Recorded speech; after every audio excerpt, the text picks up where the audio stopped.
may sarili kang saligang batas. Yun ang ipatutupad mo. Pag sumali ka dyan, sinasabi doon, pwede silang pumasok sa dalawang kondisyon. Wala kang kakayahan o sigit ang mga kriminal na nag-commit ng crimes against humanity, war on aggression, genocide, and mass murder. O kung may kakayahan ka, ayaw mong isagawa. Sa papel, napakaganda ng economy. Sa papel, yung mga sinasabing mga naghanda noon, nag-study noon, pero hindi nakikita sa kalakaran. Parang survey din niya. Sasabihin mo, ang taong bayan ayaw ng impeachment. Sa survey, yun ang sinasabi. Pero kung titingin mo yung ibang survey, ayaw din nila. Pero ang katotohanan, ang resulta ng halalan ay magpapakita na hindi totoo.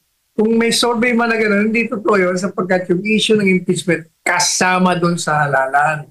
Ako tapos, paulit-ulit na sinasabi ni Presidente Duterte Marcos Jr. noon na walang jurisdiction ang ICC. Pero anong ginawa niya? Walang jurisdiction, pero pinapasok niya, pina-arresto niya pa.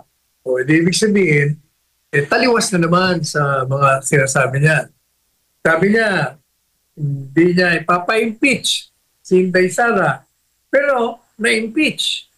Lilitisin na. Alam naman natin kung ano ang gusto ng presidente dito sa bansa.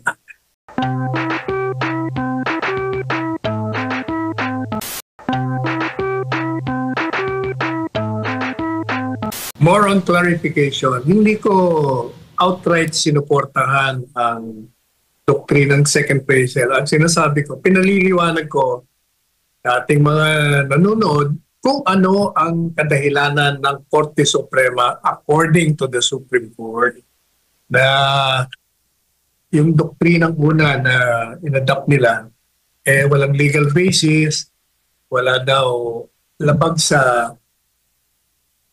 konsepto ng republikanismo o republican.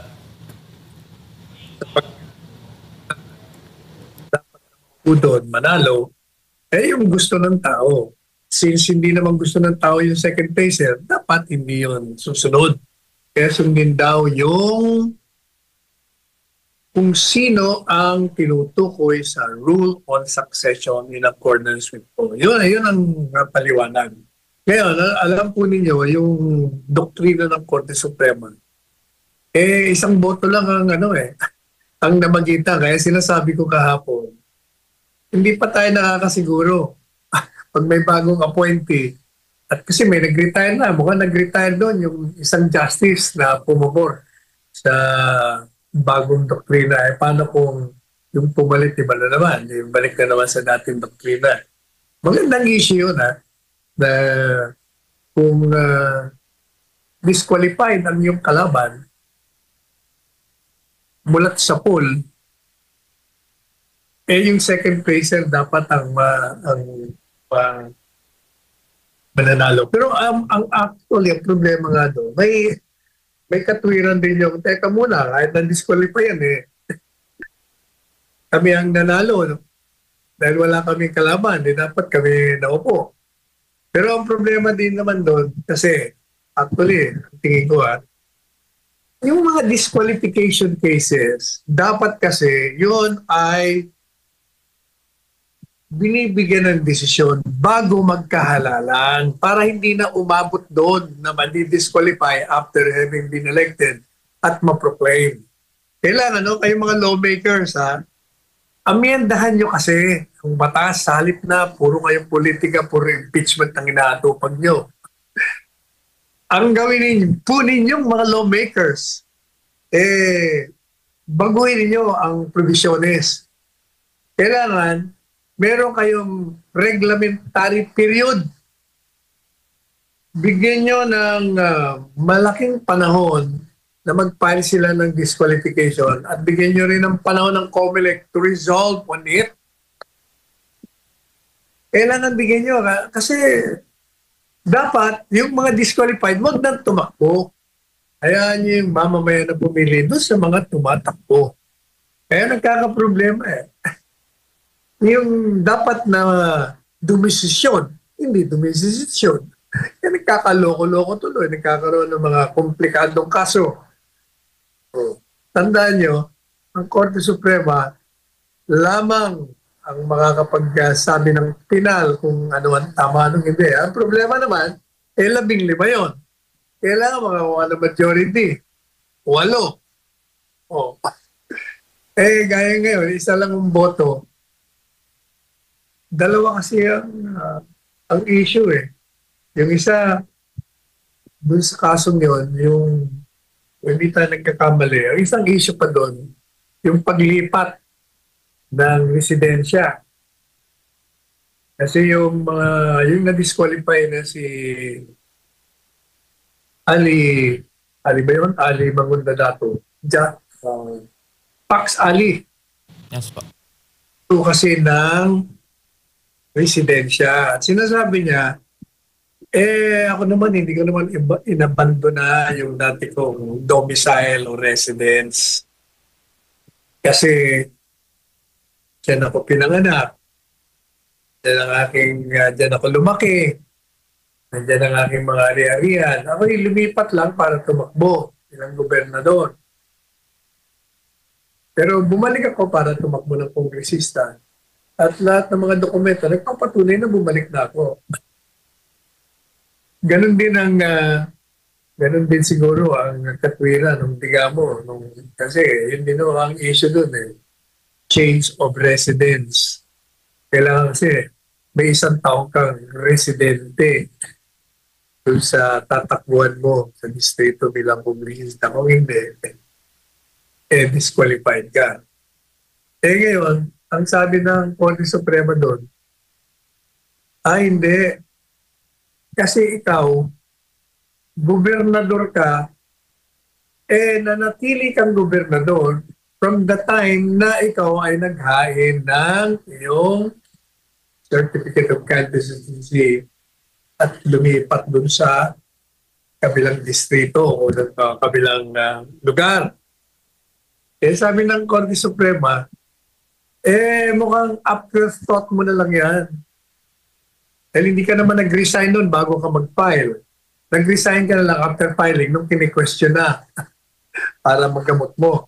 Hindi po pwede yan, sabi niya. Yan ang unang issue doon. Yung pangalawang issue, whether yung placer, second placer, will take the place of the disqualified. Doon yata, dalawa ang nag-abstain, parang dalawa ang bumoto pabor sa bagong doktrina. Yung unang issue, isa ang pagitan. So dalawa lang. So madaling mabago. Dahil marami na magre-retire na naman yan eh.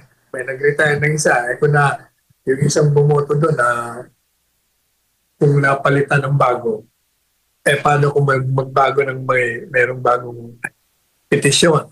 O kaya, nag-file ng motion for reconsideration, iba na ang uupo. Kasama. Kasi, unback. Di ibig sabihin, papasok na siya doon. Kung hindi siya believe doon sa unang desisyon, di boboto siya na doon sa kabila. Yan ang sitwasyon. Kaya ang magandang solusyon dyan, gawan mo ng desisyon much earlier at para mabigyan ka rin ng COMELEC ng tamang panahon to resolve. Dahil maraming kaso bigyan mo ng deadline ng filing ng disqualification. Kailangan, kung hindi ka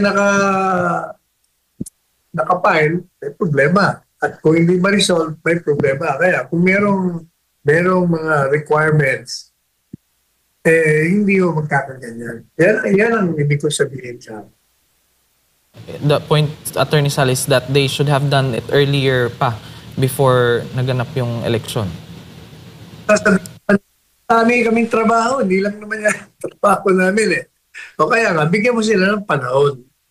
Habaan mo, panahon. Merong period within which to decide. Pag hindi ka nag-decide, considered na walang ano. Pero ganun din yan. Pag hindi nag-decide, either sabihin sa provision, pag hindi ka nag-decide, consider disqualified. Pero yun naman, baka naman lalabag sa due process yun. Hindi mo tininig eh. O kaya, kailangan habaan mo para wala nang problema. Hindi mo masisisi ang vice presidente na gano'n ang mga payag. Sapagkat may pinagbabatayan siyang mga kalakaran. Kaya nakarating siya sa ganong konklusyon. Halimbawa, nung siya ay nangangampanya bilang presidente,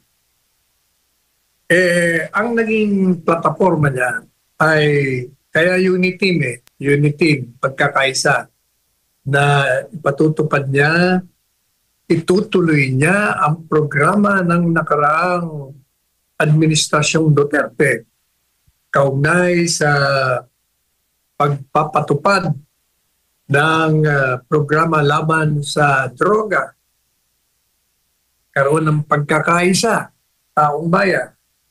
Ano pa? Yung pangakong ibababa ang presyo ng bigas sa 20 piso. O, yung itutuloy mo ang mga programa. Ano ba mga programa? Daming programa ang Presidente Duterte. Yun lang sa ano sa build. Wala. Hanggang ngayon, wala tayong build. Ha? Ano pa? Yung paglaban sa CPP, NPA, mga terorista. O, ay nangyayari. Yung mga front organizations ng Communist Party of the Philippines, kasama na ng mga kaalyado niya dyan sa Kongreso.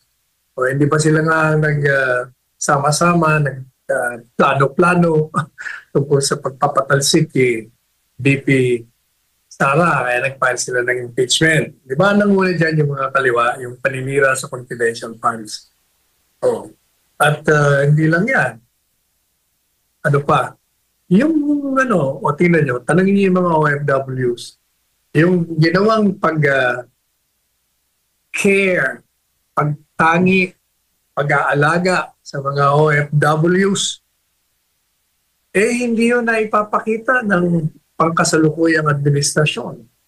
Noon, talagang pag mayroong problema sa Middle East, madaling napapauwi. Ngayon, ang daming nagrereklamo na hindi sila makauwi. Kumbaga, kulang ang pansin, kulang ang pag-aalaga, kulang ang proteksyon. Yung pangunahing bilihin natin, lalong tumataas. Nung panahon, kahit pandemic, di ba, maganda ang naging patakaran at pagpapatupad ng mga programa. Isa lang yun, ha? O pangalawa, yung ginawa nilang pag-assault sa KOJC. Ang sabi niya, wala namang armadong mga pulis nung sinalakay ang KOJC nung sinira nila ang kasagraduhan, the sacredness of the place.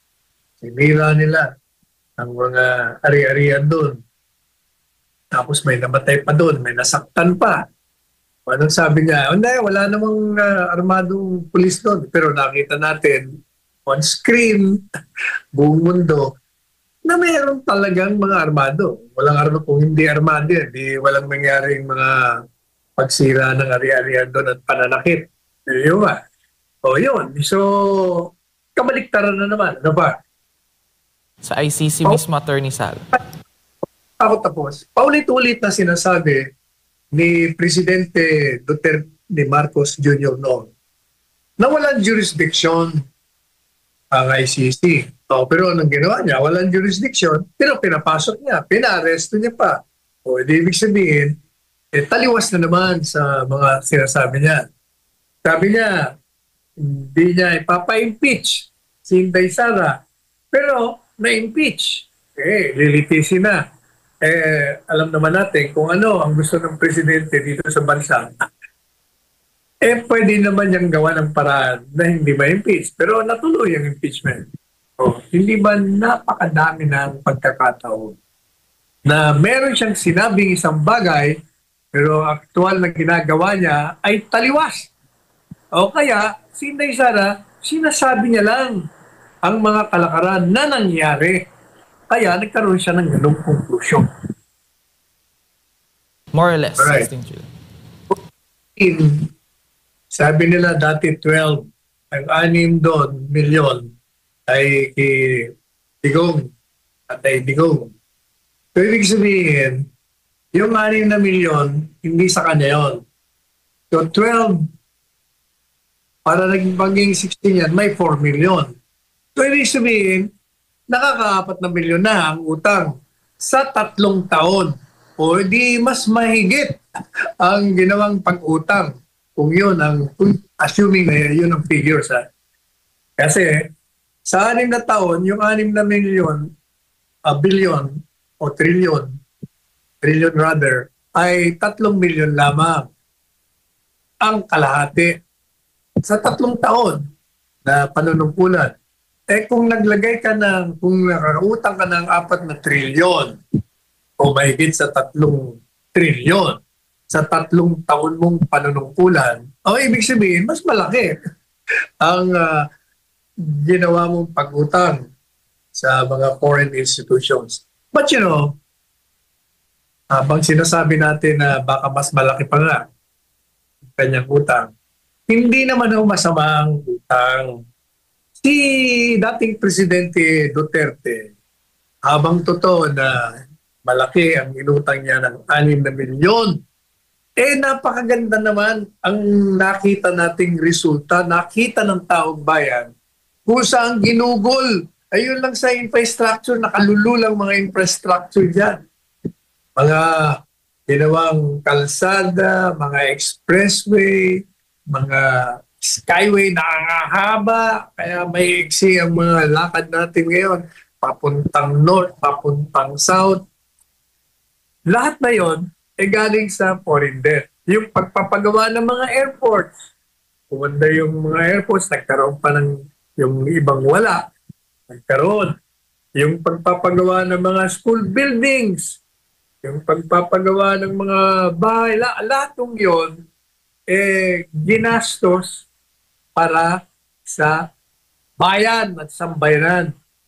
Pero ngayon, hindi ba talamak ang korupsyon, ang tindi. Bilyon-bilyon kung nakawin ngayon ng mga tiwaling opisyales ng bayan ang pera. O maraming na pupunta ron. Wala tayong nakikita huge infrastructure. Wala. Sige, sabihin nyo sa akin nasa na. Wala rin tayo nakikitang pag-aalaga sa OFW. Ang dami nagre-reklamo. Yung mga presyo ng bilihin, bagsak. O, paano natin masasabi yung kanilang pagtanggi doon sa issue ng foreign debt? Ano pa yung isa? Ano pa yung isang sinasabi nung nagtatanggol sa kanya dyan sa Malacanang? Ito po yung about sa sa ekonomiya po na binanggit ng pangalawang pangulo na na may magagandang balita sa ekonomiya pero agad din sinabi na ito'y nasa papel lang. Yun. Well, Yun po. Palengkera, may contradiction. Doon sa sinabi niya na there is good news in the economy, maganda ang ekonomiya natin, pero sa papel lang yan. Walang contradiction doon.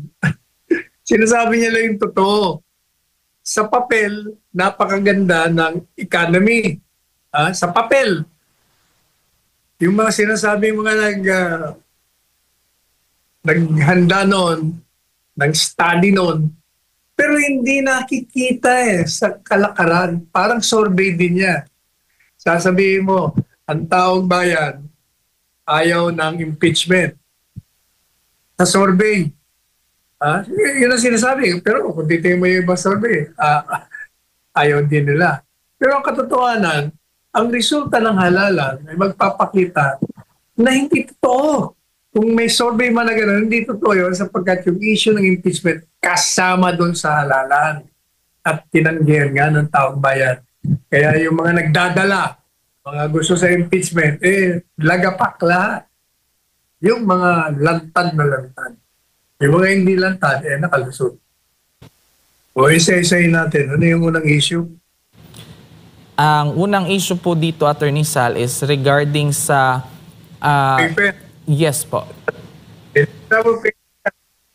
Eh, in the sense na yung petition o yung complaint, impeachment complaint, walang batayang faktual, walang batayang legal, at ito'y lumawag pa sa saligang batas, talagang ituturing mo talaga na kapirasong papel na walang sustansya. Tama siya doon. Tayo, ulat sa poll, sinabi na natin, una pa lang na file ng impeachment, mabasa pa lang natin yan. Hindi pa nga pinapile. Dahil sinasabi na nila, yun ang magiging ground. Sinabi na natin sa programa natin na wala yan, hindi totoo yan, politika lang yan. At pinaliwanag na natin isa-isa yung mga grounds nila na mali at walang batayan. Kaya tama yung tinail nila na pinapabasura nila dahil walang batayan sa legal, walang batayan, walang sustansya, walang batayan sa faktual. Hindi totoo yung mga binanggit doon. O tama yun. Ngayon, yung pangalawang issue naman, ano yung pangalawang issue? Ito naman pong pangalawang issue ay yung before siya dapat kasuhan ng ibang kaso na administratibo o kriminal ay dapat ma-impeach daw muna si VP Sara, Attorney. Natalikang ba sabi doon na ang impeachment, ang kaparusahan lamang ay ang pagtanggal mo sa pwesto at perpetual disqualification from holding a public office. Hindi ka na uli maaaring manungkulan bilang isang public official o isang empleyado sa gobyerno, whether ito'y halal o appointed. At nakalagay din doon, hindi ibig sabihin, pag ikay natanggal, kung yung grounds for your impeachment, o kaya naman, yung kahit na hindi grounds, at meron ka mga ginawa na krimen, pwede ka pang paila ng kaso. Wala naman hong contradiction yung kaso sa impeachment as sa ombudsman. Alam niyo ba kung bakit? Kasi yung ginawa ng House of Representatives, binigyan nila ng kopya si Ombudsman Martires ng complaint. Sabi nga ni Ombudsman Sani Martires, ano naman gusto yung gawin namin? Binigyan nyo kami ng findings nyo na di yung may mga nagawang krimen si VP Sara. Babasahin lang namin, tapos tapos na. Ang aming tungkulin sa saligang batas, anuman na mali, irregular, labag sa batas, o hindi mo papatupad ng batas, ang iyong pagtalikod sa iyong tungkulin, pwede kang kasuhan dito sa amin sa Ombudsman. At kahit na walang nagkaso, pag nalaman namin, kami mismo ang mag-iimbestiga. So kaya sabi niya, iimbestigahan ko ito. Pero sa tingin ko, pag inimbestigahan nila, hahanap lang sila kung may probable cause. At kung meron, ipapile. Katagal-tagal ng mga kaso, di ba, inaabot ng 3, 4, 5 taon. Iba nga dyan, 10, 20 taon pa yung impeachment, tapos kagad yan So walang conflict, pwede yung sabay. Hindi yung mauuna sigurado impeachment matatapos bago matapos yung kasong kriminal kung meron man. Ayan, Attorney Sal. Maisingit ko lang po itong update regarding sa umano'y plano ng Malacanang or plano ni Pangulong Ferdinand Marcos Jr. na posibilidad na muling ibalik ang Pilipinas sa ICC? Dahil ayon sa Malacanang or sa tagapagsalita nito, hindi pa ito aktibong tinatalakay sa ngayon. Pero handa daw ang Pangulo na makinig at makipag-usap ukol dito kung may magmungkahi. Ano po ang masasabi ninyo dyan, Attorney? Yan. Kahit na gusto niyang pabalikin, magkakaproblema siya dyan.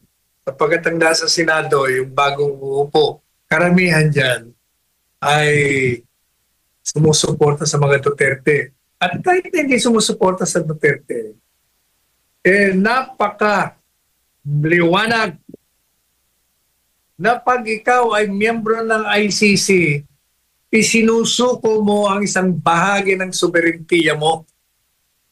Sinasabi mo na wala kang kakayahan na litisin ang mga taong nagsagawa ng krimen dito sa ating bansa. Na mahina ang sistema legal natin. Bakit tayo papayag? Ba't ka babalik dyan sa ICC? Lalong-lalo pa, yung ICC, napakasama na ng reputasyon.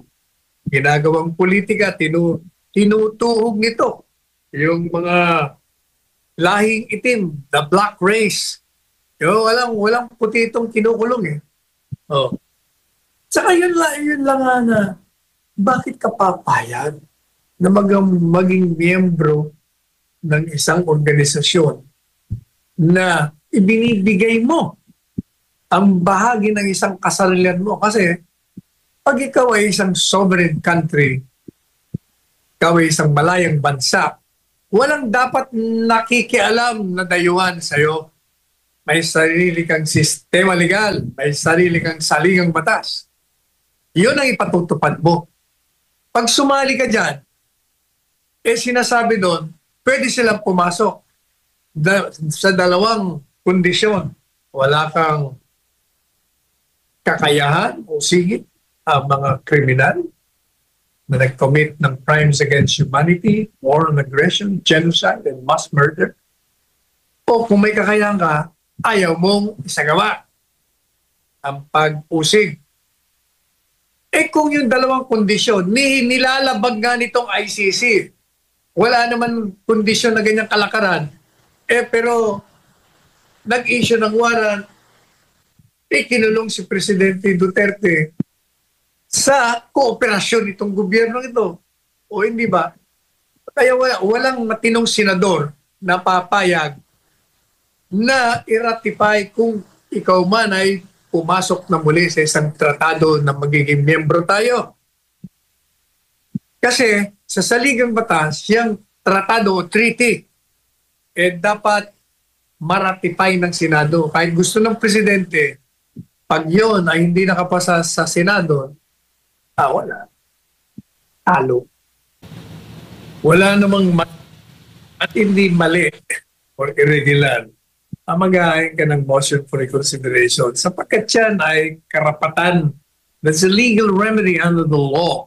Kaya pwede mong gawin yan. Gusto mong malaman nila exactly, yan ba, applicable sa kongresista? Ano nang gagawin namin? Kasi may mga desisyon na sila. Gusto nila lang mas klaro, dagdagan ng doktrinang bago. Gaya ng sinabi ko, pwede namang mapalitan ng doktrina sa motion for reconsideration. Dahil boto lang naman yan Botohan, baka pagbago ng isip yung iba. May bagong justice, baka iba na rin ang kanyang posisyon dyan.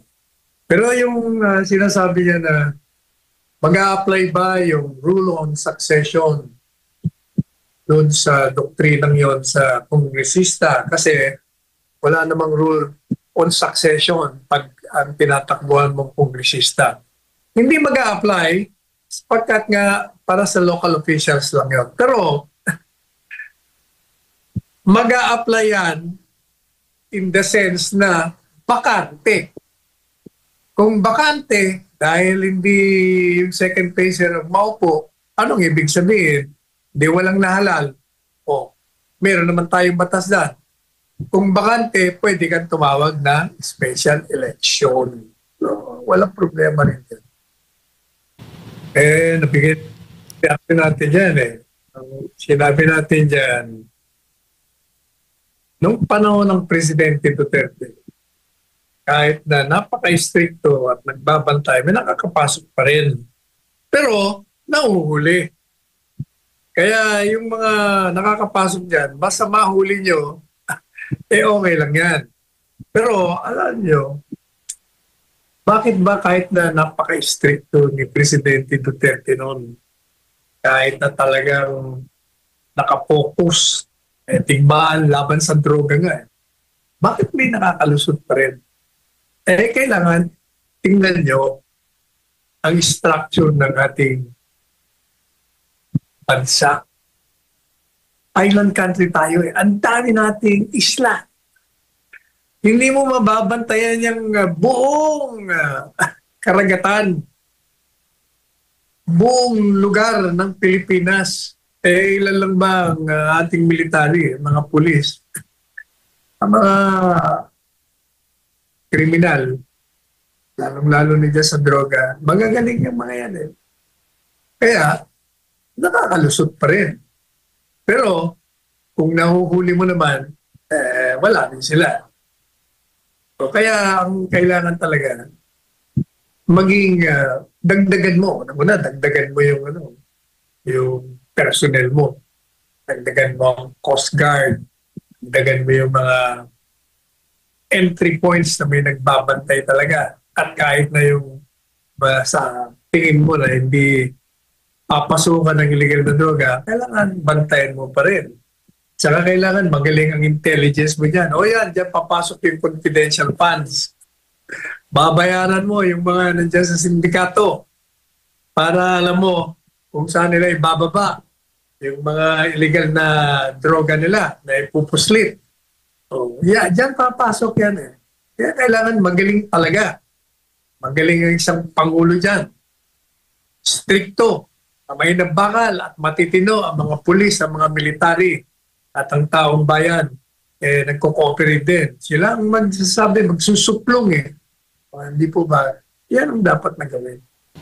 Yung panukalang yan, fuel subsidy, pansamantala lang yan, hindi yan ang permanenteng solution dyan. Tsaka kaya tumataas ang presyo ng langis dahil sa yung pinanggagalingan ng langis na nagkakaroon ng digmaan doon, di ba? Kaya talagang hindi maiiwasan na magtaas ng presyo ng langis. Ngayon, ang katotohanan naman dyan, yung presyo ng langis kaya ang mahal, dahil sa ipinapatong na buwis. Yung VAT at kung ano-ano pang pinapatong sa mga bilihin. Yan ang problema dyan. Kaya, mataas ang presyo. Pag tinanggal mo yan, bababa ang presyo ng bigas, bigas ng oil, gas.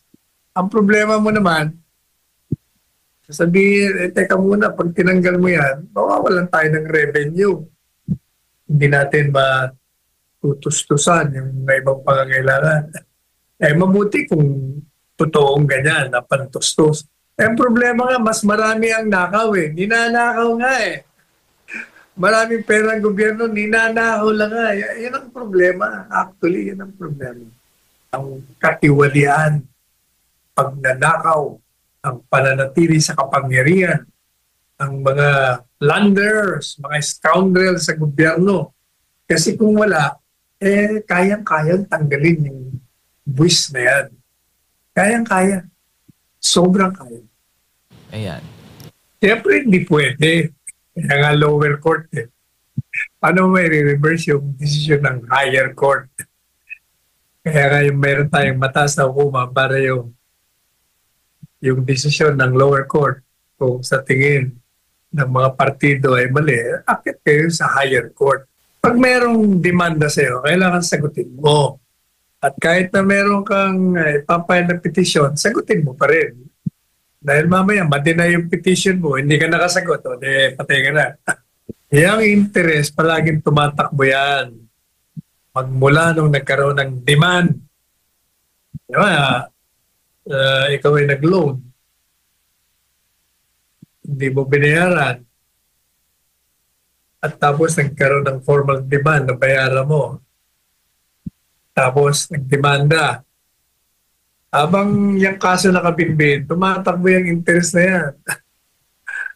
Pag nagkaroon na ng final na desisyon, ayan, i-compute from the time of the formal demand hanggang nagkaroon ng final na desisyon, magbabayad ka ng interest, kaya patong-patong na yun. Ang paghahain ng kaso, hindi madali yan. Yan ay pinaghahandaan, pinag-aaralan. Para pag nag-hain ka, siguradong may papakulong mo kung krimen yung tinitimanda mo. Kailangan ka may ebidensya. Kaya maghintay kayo. Huwag kayong mainip. Hindi kayo dyan. Yan si George Garcia. Abogado yan. At matino yan. Kung ano ang kanilang pananaw bilang abogado, yun ang gagawin niya. Tingnan nyo gaya ng demanda gaya ng unang-una, yung sinasabing may daya. Kaya ako ginagamit ko lang sentido común, may daya daw yung nakarangalalan. Kung may daya yun, di na lalo na lahat ng alyansa. Kung sinasabi yung George Garcia ay nabibili at gagawin niya ang lahat para sa administrasyon. Kaya hindi ako naniniwala may daya. Lumagapak yung alyansa. Yun namang sinasabing nanuhol daw siya. Nanuhol ng 300 million dahil lang may nagpunta sa kanyang kandidato, tinatanong siya, ilan ba ang populasyon ng ganitong distrito o lugar? Yung sinabing ganong kalaki ang populasyon, sabi niya, kailangan mo ng 300 million para manalo. Ang ibig sabihin, hindi siya nangingi ng 300 million. Sinasabihan ka lang, sa ganong karaming tao, gagastos ka talaga ng 300 milyon. At yun ay batay sa karanasan niya bilang abogado ng maraming kandidato. Siyempre, nalalaman niya kung magkano mga ginastos. Kaya alam niya na kung ano isasagot. Siyempre, hindi ka sinusuhulan. Gawa-gawa niyo lang yung, o katang-isip niyo lang yung sinusuhulan na mali ang intindi ninyo. Ngayon, kung sa tingin niyo naman talagang meron kayong ebidensya na si George Garcia ay lumabag sa batas, hindi siya nagpatupad ng batas kaugnay sa malinis, matapat, malayang halalan, kasuhan nyo. Pa-impeach nyo rin. Kasuhan nyo pa ng kriminal. Para malaman ang katotohanan. Hindi po pwede yung puro lang tayo paninira, puro espekulasyon. You have the evidence, bring it on, file it. Baka walang nag-file sa ICC. Kung wala nag-file sa ICC, hindi itindihin ng ICC. Baka, pero mabuti yan. Bakit mo ipapadala sa ICC? Kontra nga tayo Nagpinadala si Presidente Duterte kahit pa crimes against humanity ang demanda. Dapat dito sa Pilipinas, dito i-demanda, dito ikulong, dito litisin. Yan ang dapat, yan ang tama. Ang sistema legal talagang matagal. Mabagal yan. Pero dumarating pa rin ang punto na ang katarungan ay siyang nagtatagumpay. Kaya hindi ba sinasabi ko sa inyo, gusto niyo makabalik si Tatay Digong? Wag lang mo tayo mag-text, wag lang tayo sa social media, tayo ay mag-organisa ng mga kababayan natin sa mga lugar-lugar natin, mag-organisa tayo ng mga protest rally na mapayapa at sabay-sabay natin gawin gaya ginawa ng Iglesia ni Cristo para mayanig ang gobyerno, makinig sa atin.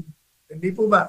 Ganun ang gawin natin, mapayapa na pagpuprotesta sa kalsada.